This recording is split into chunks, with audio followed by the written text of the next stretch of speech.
Imagine being able to start a Canadian business from anywhere in the world without setting foot in the country, without residency, and without a mountain of red tape. Now imagine this move opening the door to Canadian permanent residency through the Startup Visa program. The truth is, it's easier, faster, and more affordable than you think.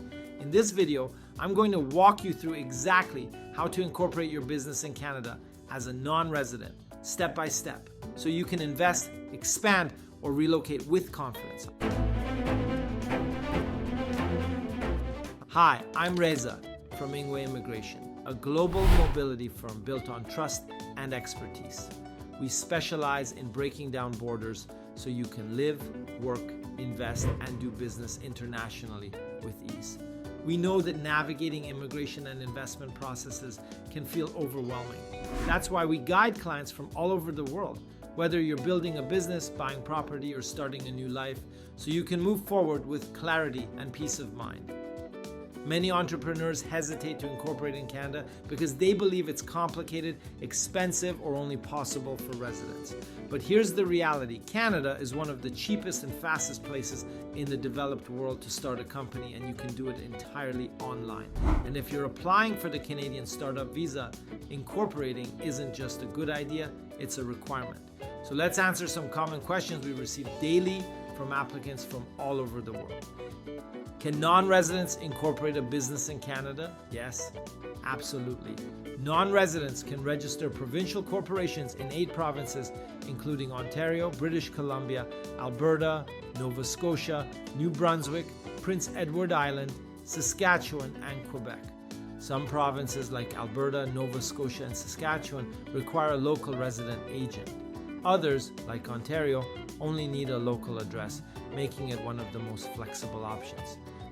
Why it's important for the Startup Visa. Before a designated organization can endorse you under the Startup Visa program, you must incorporate in Canada and list all founders as shareholders. Key requirements include each applicant must own at least 10% of voting shares. The applicants together must hold a majority of shares. Non-immigrating shareholders are allowed, but applicants must keep majority control. And remember, avoid Quebec incorporation.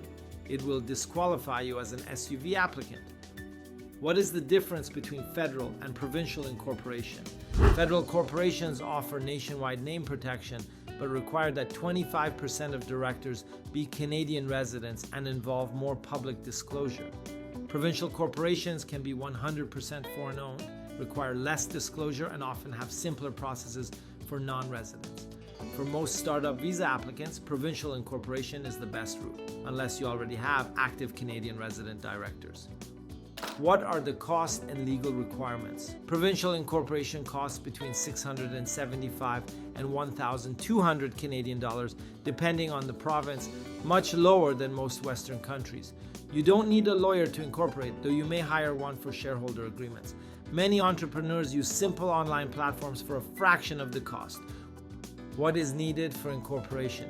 Provincial incorporation generally requires a local address in the province, full names and addresses of all shareholders, even if they are overseas. In some provinces, a local resident agent is required to be in charge of receiving official documents and notices on behalf of the corporation. Federal incorporation adds the Canadian Director Residency Rule and extra provincial registration requirements.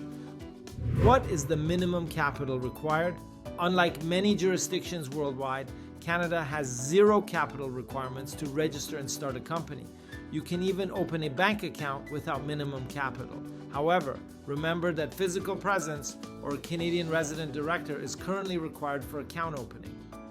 What is the 90% rule for taxes? When you incorporate in Canada, the income you personally earn from that business counts as Canadian source income. And if 90% or more of your total personal income for the year comes from Canada, you can claim the same non-refundable tax credits as residents, lowering your personal tax bill. If it's less, your credits are reduced in proportion to your Canadian earnings. Pro tip for Startup Visa applicants: incorporate in the province where you plan to live with your work permit. Registering in another province can create challenges with immigration, healthcare, and school enrollment. If team members will live in different provinces, you can register multiple locations through extra provincial registration. So whether you're setting up in one province or expanding across several, choosing the right location from the start can save you time, money, and headaches down the road. Incorporating in Canada is simple, affordable, and accessible, no matter where you live. It's your first step towards startup visa success, Canadian market entry, and a secure business presence. At Ingwe Immigration, we help entrepreneurs like you navigate the process from incorporation to immigration, so you can focus on building your business and obtaining your PR, not battling bureaucracy. Now it's your turn. Book your free startup visa strategy call today.